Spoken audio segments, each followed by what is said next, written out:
My name is Marilyn Cottrell. I'm 29 years old, and for most of the last 3 years, I truly believed I was building a life with the man I would eventually marry. Ronald Hart, 27. Charming, warm-eyed, endlessly ambitious, was the kind of person who made people feel like they mattered. When he looked at you, it felt like a spotlight you didn't know you wanted. I used to feel lucky to stand in that glow. I used to think I belonged in it. We met through mutual friends at a casual rooftop get-together in the city. I was new in town, still figuring out how to settle into my own adulthood. He was the animated one of the group, telling stories, making people laugh, spinning conversations effortlessly. I was quieter, steadier, the grounded one friends like to say, but somehow we fit. The spark wasn't explosive. It was warm, steady, something that felt safe. And I invested in it. I moved to this city for him when he landed a promising marketing opportunity. I covered the bills when he was between projects, helped him polish resumes, coached him through interviews, and never once asked for repayment. I thought that's what love looked like, choosing each other, especially when life was inconvenient. But about 6 months ago, small cracks started forming. Nothing dramatic, nothing loud, just tiny fractures in trust that I tried to ignore. It began with Sophie Lane, his new work friend. Sophie was one of those people who operated on pure charisma, quick jokes, flirty banter, and a talent for making boundaries feel optional. He talked about her often, too often, brushing it off as team camaraderie. But late-night messages started popping up, and one evening, while we were cooking dinner together, I caught a glimpse of his screen lighting up beside the stove. A text from Sophie, "Miss you, hubby." My stomach tightened. I forced my voice to stay light. "Hey, babe. Who's calling you?" "Hubby Sophie, right?" Kind of weird, isn't it? Ronald didn't even look up from slicing vegetables. "Oh, come on, Marilyn. It's just an inside joke," he said, waving it off. "We've been collaborating nonstop on a big campaign. She started calling me that because I handle logistics like a husband would. Relax. You're overthinking." Overthinking, my least favorite accusation. I wanted to trust him, so I swallowed my discomfort and nodded. But the messages didn't stop. They became more frequent and bolder. At night, when we were supposed to wind down together, he'd be snickering at something on his phone, thumbs flying, Sophie's name glowing on the screen. Then came the social media posts. A picture of them at a team happy hour. Her caption, "Work hubby duties with my favorite partner in crime, hashtag inside jokes." Comments piled in. "You two are adorable. Just date already." Couple goals. Ronald never corrected a single one. He even liked the comments. It was subtle humiliation, the kind only the person left out of the joke truly feels. I tried not to care, but something inside me tightened each time she posted another work hubby joke. I kept reminding myself of the sacrifices I'd made for us, the nights I spent helping him rehearse pitches, the weekends I canceled plans so he could focus, the rent I covered when his last freelance contract fell through. I'd held him together through a job loss last year, rewriting his resume line by line while he spiraled, paying our bills without a word. Back then, he'd whispered into my hair, "You're my anchor, Marilyn. I don't know what I'd do without you." But now he compared me to Sophie in little offhand remarks. "Sophie's so spontaneous, she surprised the team with concert tickets. Sophie is fun. She's the kind of person who lives in the moment.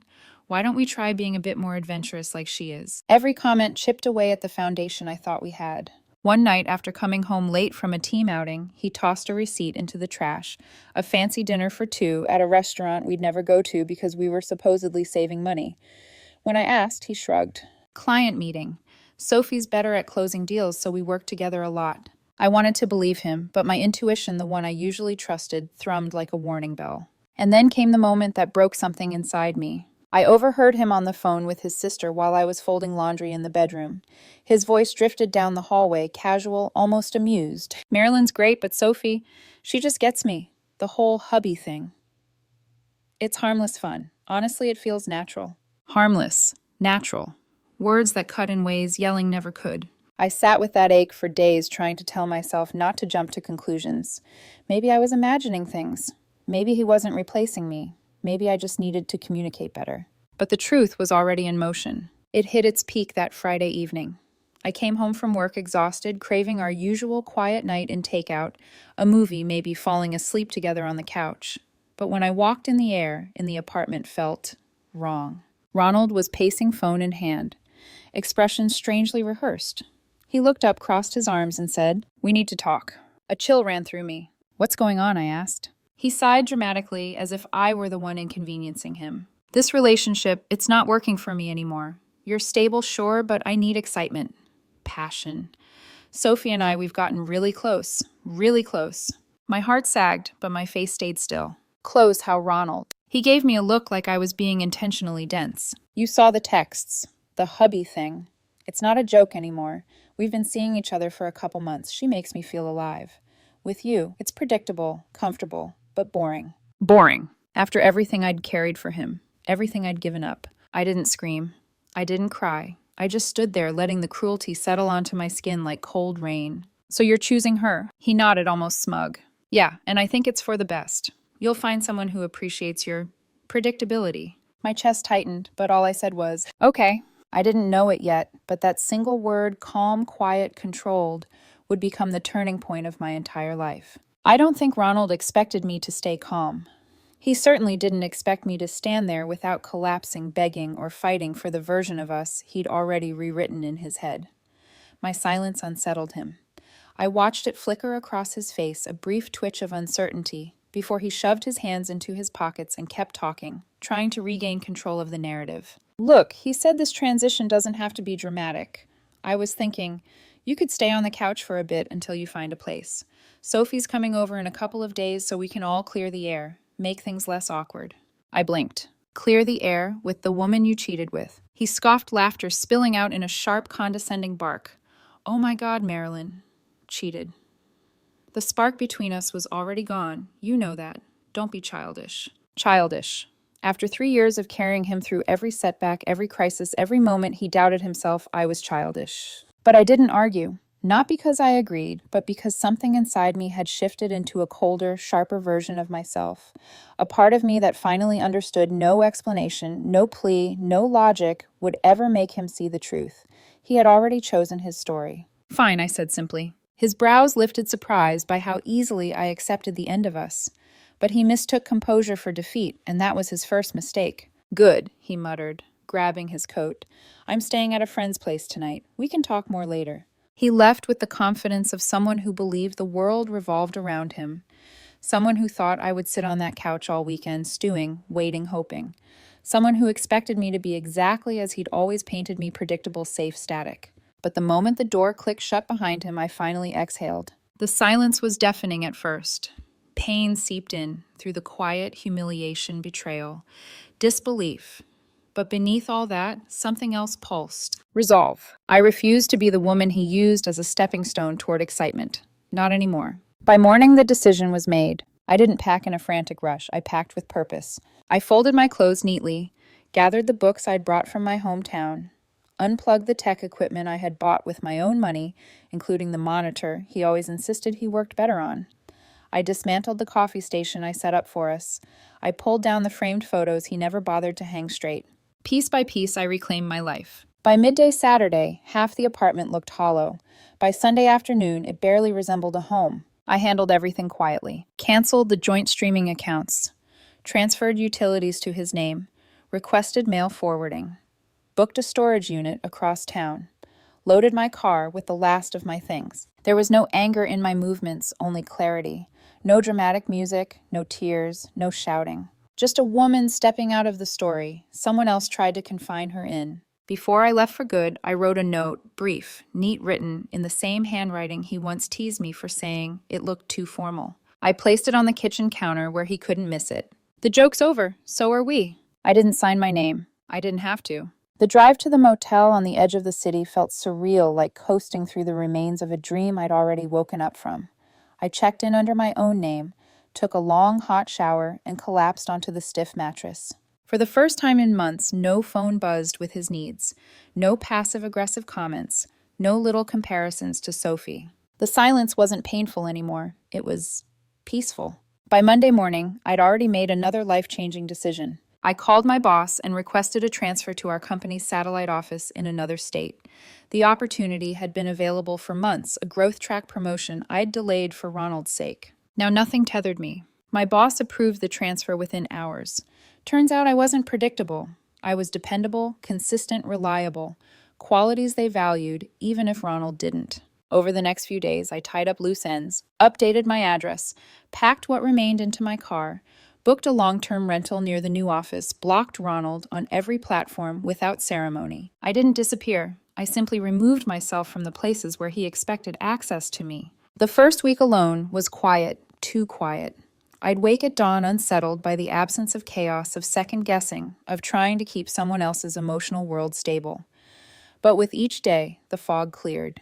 I hit the gym again, restarted my hiking routine, reconnected with old hobbies, cooked meals for myself instead of eating in a rush between supporting him. Small victories built new strength. Weeks later, through mutual friends, I learned Ronald had brought Sophie to the apartment, expecting me to be sitting there on the couch, obedient, waiting to clear the air. Instead, he found empty hangers, missing furniture, and a single note. He had wanted drama. He got absence. And absence is sometimes the loudest answer. Life in my new city settled into a rhythm some far quicker than I expected. My days were full, challenging work, quiet evenings, long hikes, and the simple relief of knowing no one was waiting to criticize my routine or compare me to someone more exciting.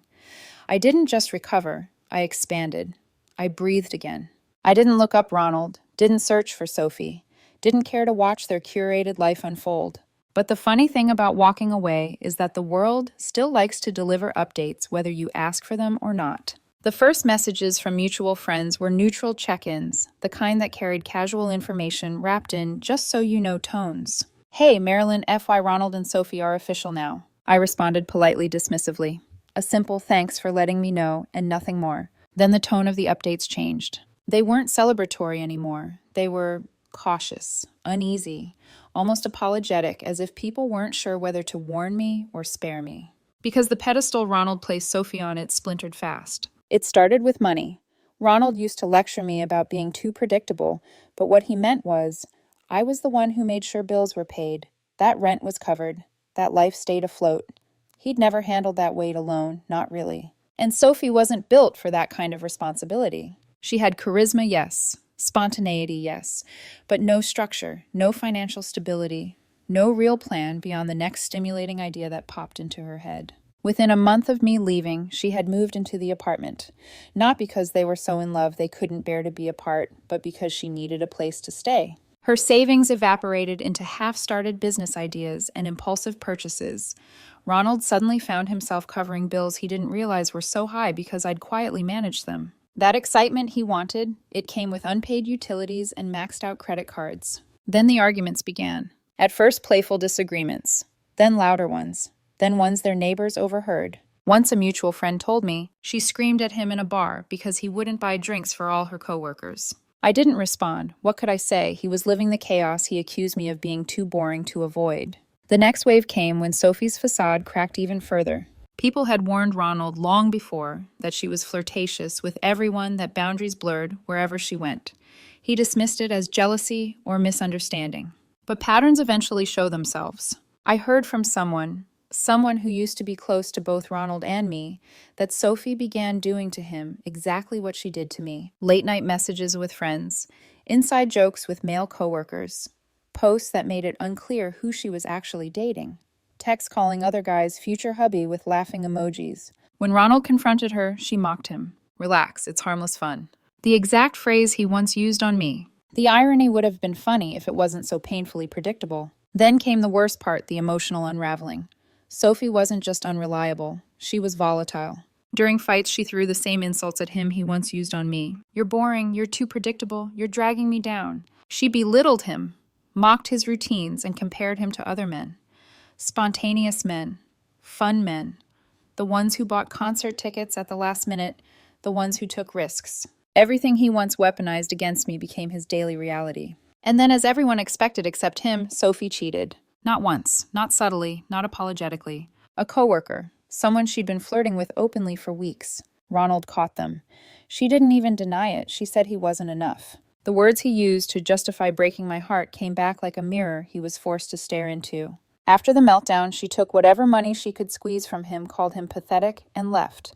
No closure, no remorse. Just absence. The same kind I gave him, except mine was dignified, hers designed to wound. That's when the messages started. Unknown number. "Marilyn, it's me. Can we talk? I miss you." I stared at my screen, completely numb. That emotion I expected to feel anger, satisfaction, pity never came, only indifference. I said nothing. Then came the voicemails. His voice was thin, cracking in places, trying to sound remorseful, but still carrying that familiar manipulative undertone. Look, Sophie was a mistake. You were the stable one. You were the good one. I see that now. Stable. The word he once used to demean me was now his lifeline. I deleted every message. But he didn't stop. More texts, more calls. One friend had clearly shared my new number and apologized later for it. When silence didn't work, Ronald escalated. He showed up at my old workplace not knowing I had transferred states. A former coworker texted me, "Your ex is in the lobby looking like he hasn't slept in days." I didn't even reply. He was finally living the consequences of the decisions he once framed as exciting. Still, he wasn't done. One evening, my doorbell rang. I almost didn't answer, but a strange instinct, closure, curiosity, or simply wanting to look him in the eye, one last time made me open the door. And there he was, eyes red-rimmed, clothes wrinkled, face thinner, like someone who'd been eaten alive by his own choices. "Marilyn," he said, breath trembling, thank God. "Can I come in? Please. We need to talk." I didn't step aside. "What do you want, Ronald?" He rushed toward me with words, confession, excuses, emotional debris spilling everywhere. He told me everything: Sophie cheating, Sophie draining him financially, Sophie screaming at him, Sophie mocking him, Sophie leaving him with unpaid bills and a shattered ego. He said he felt stupid, manipulated, used. Then he looked at me with tearful desperation. "You were always the one who cared, the stable one, the good one. Please, give us another chance. I promise I'll change." There it was, the hypocrisy laid bare. He didn't want me, he wanted rescue. The same stability he mocked was now a lifeline he was drowning without. "No," I told him, calm, absolute. That single word sparked something dark in him. His face twisted. "No, after everything you just left without a fight, you walked out like a coward." I stayed steady, like you walked out emotionally long before Sophie arrived. He sputtered. "That's different." "It wasn't different," I said. "You just didn't expect me to have the strength to leave." I closed the door on him mid-sentence. And this time the silence that followed wasn't heavy. It was final. After I shut the door on Ronald, I expected peace. A clean ending. Silence. But men like Ronald don't accept endings they didn't orchestrate themselves. And women like Sophie aren't the only people in his orbit who enable him. The first call came the next morning. A number I didn't recognize. I let it ring. Then the voicemail notification appeared. "Marilyn, this is Lena, Ronald's sister. You need to talk to him. He's falling apart because of you. Don't be cruel. Be an adult and handle the mess you made." I listened to it once, jaw tightening, then blocked the number. The second message came through email, a joint letter from his parents. Polite, performative, judgmental, in that passive-aggressive way only people who've never taken responsibility for anything can manage. "Dear Marilyn, we have always liked you. Ronald has told us how you abandoned him without warning. He is hurting. Please come back and sort this out properly. He deserves a second chance, and you owe it to the relationship you shared." I literally laughed. I didn't owe anything to people who rewrote history the moment it served them. Ronald abandoned me months before he ever packed a bag. He just did it emotionally, privately, and with Sophie's help. I deleted the email without replying. But the campaign wasn't over. Over the next week, Ronald used multiple burner numbers to send everything from guilt trips to insults. One message read, "You're heartless. Enjoy your perfect little life. When I'm back on my feet, you'll regret this." Another, "Please, Marilyn, I have no one. Just talk to me." His desperation wasn't about love. It was about losing the safety net he always assumed would be there. So I blocked every new number one by one until the digital noise finally stopped. And then, months passed. Quiet months. Healing months. I focused on the life I was slowly building. My new job became more fulfilling. I settled into my apartment decorating buying plants, learning the creaking sounds of the old wooden floors. I reconnected with friends I'd drifted from. I invested time in myself, hobbies, evening classes, hiking groups, and somewhere along the way, without forcing it, without searching, without needing the validation, I met someone. His name was Arthur Brooks. We met through a colleague's birthday dinner. He was kind, calm, thoughtful, in ways that felt almost unfamiliar after years with someone who thrived on chaos. Arthur asked about my life without pushing. He listened more than he talked. He didn't need to be the center of attention. He made small moments feel meaningful. And slowly, gently, I let myself trust again. We started dating quietly, comfortably, naturally. No games, no inside jokes designed to humiliate, no comparisons to someone louder or more exciting. Just peace, the kind that feels earned. 8 months after leaving Ronald, a close friend of mine back home was getting married. I debated whether to go. Mutual friends would be there, and the possibility of Ronald showing up lingered in the back of my mind. But it was a friend I loved like family, and I wasn't going to avoid my own life just to dodge someone from my past. So Arthur and I flew back together. The wedding was beautiful. Warm lights, soft music, that unmistakable hum of people celebrating love in all its messy, shimmering forms. Arthur held my hand as we walked in, and for the first time in a long time, I didn't feel like someone bracing for impact. But whispers started sooner than I expected. Apparently Ronald was there, and apparently his life had gotten even messier. Someone quietly told me, he's still unemployed. He had to move back with his parents. Things got bad after Sophie left. I nodded politely. It wasn't my business anymore. But of course, the world likes drama, and Ronald had always needed an audience. He spotted me during the reception. His steps faltered, his eyes widened, and for a moment the entire room around him seemed to blur. Then he saw Arthur's hand around my waist, and something in Ronald's expression cracked. Later that evening, while Arthur and I were getting drinks at the bar, Ronald approached. Desperation clung to him like sweat. "Marilyn," he said, voice strained, "can we talk alone?" Arthur immediately squeezed my hand. He didn't step in front of me. He didn't posture. He didn't challenge Ronald. He simply looked at me for confirmation. "Do you want to go?" I shook my head softly. "No. Whatever you need to say, you can say it here." Ronald's jaw flexed. His eyes darted to Arthur with open jealousy. "Who's he?" "My boyfriend," I answered calmly. He swallowed hard, like the word hit him physically. "Well, I'm glad you're doing well," he said, bitterness threading through the awkward smile he forced. "Really, I am. But I've changed. I swear I've changed. I'm in therapy. I've learned a lot. And Sophie, she destroyed me. I was stupid.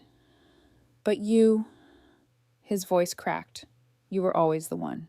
I held his gaze, not cruelly, not triumphantly, just honestly. "Ronald, that's your journey," I said, "and I hope it leads you somewhere better. But mine doesn't include you anymore. I built a life without the drama, without the disrespect. I'm not going back." He blinked rapidly. Tears formed, then turned sharp with anger. "Irrelevant," he whispered, the word trembling. "After 3 years, you're just cold." I nodded once. "I cared, deeply. But you made your choices. I'm simply living mine." Arthur gently placed his hand on my back, a reminder that I wasn't alone, not in this moment, not ever again in the same way. Ronald stood there for a second longer, face twisting between regret, rage, and realization. Then he stormed off, muttering to someone nearby, who gave me an apologetic look. Whispers followed him across the room. Everyone had heard pieces of the story by now. And as Arthur and I left the reception early, the night air cool and soothing, I felt something profound settle in my chest. Closure, peace, freedom. The kind you don't fight for, the kind you choose. Arthur and I walked out of the reception hall into the crisp night air, and for the first time in what felt like years, my heart wasn't heavy. It wasn't confused. It wasn't aching or overthinking or trying to outrun the echo of someone else's cruelty. It was calm. The music from the ballroom faded behind us as we stepped into the parking lot, and Arthur laced his fingers through mine. No pressure, no questions, just presence, just warmth. "Are you okay?" he asked quietly. And I realized I was. "I am," I said. "Really, I am." He smiled, the kind of smile that made my shoulders drop and my breath ease, the slow, earned kind. The kind I never knew I needed. We drove back to the hotel with the windows cracked open, letting in the cool breeze. Streetlights flashed rhythmically across the dashboard. I leaned back into my seat, letting the distant laughter and wedding chaos dissolve into the night. I didn't think about Ronald again until the next morning, when mutual friends began texting me versions of the same message. "Marilyn, what happened last night? Ronald made a scene after you left." Apparently, after our conversation, he drank too much, tried to pull people aside to tell his side, tried to paint Sophie as some villain who corrupted him, tried to paint himself as a man who'd only fallen because he loved too hard. But the truth had already been circulating for months. People knew. They had seen the social media humiliation, the reckless behavior, the cheating, the crash. They'd heard the fights. They'd watched Sophie rinse him dry and toss him aside. The more he tried to rewrite history, the more people saw through it. By the end of the night, even his closest friends had stopped coddling him. One friend texted me, "Honestly, you got out at the exact right time. He's lost in his own lies." And another, everyone could see you've moved on. He needed that reality check. I stared at those messages, and for the first time, I didn't feel bitterness. I didn't feel vindication. I felt done, truly fully done. Arthur and I spent the rest of the weekend visiting old friends and familiar spots from my past places. Ronald never cared to understand, places I'd once felt too overshadowed to enjoy. It felt like reclaiming fragments of myself I'd forgotten. When we finally flew home, the world felt lighter. My apartment, my plants, my warm, toned lamps, the small stack of books on my bedside table felt like a sanctuary instead of an escape. And my future wasn't something I feared anymore. It wasn't a question mark shaped by someone else's approval. It was mine. A few weeks later, I learned Ronald had taken a temporary job outside the city. Someone said he was trying to start over, though every story about him seemed laced with chaos. I never asked for updates. People just volunteered them, as if closing the book on him wasn't enough unless the ending was officially confirmed. But what struck me was this: I no longer cared. Not out of apathy or superiority, because he simply wasn't part of my story anymore. He was a chapter, a long one, a painful one, but a finished one. Arthur became the quiet, steady presence I didn't know I craved, not because he fixed anything, not because he filled some void, but because he didn't shrink me. He didn't punish my stability. He didn't treat loyalty like a burden or predictability like a flaw. He valued the things Ronald mocked. One evening, while cooking dinner together, Arthur glanced over and smiled. "You know," he said softly, "you're the kind of woman people build a life with. Not because you're predictable, but because you're real." And something in me healed in that moment. Not because of the compliment, but because I believed him. Months passed and life settled into a gentle certainty, the kind you only appreciate after surviving emotional earthquakes, the kind you don't take for granted after someone weaponizes your kindness.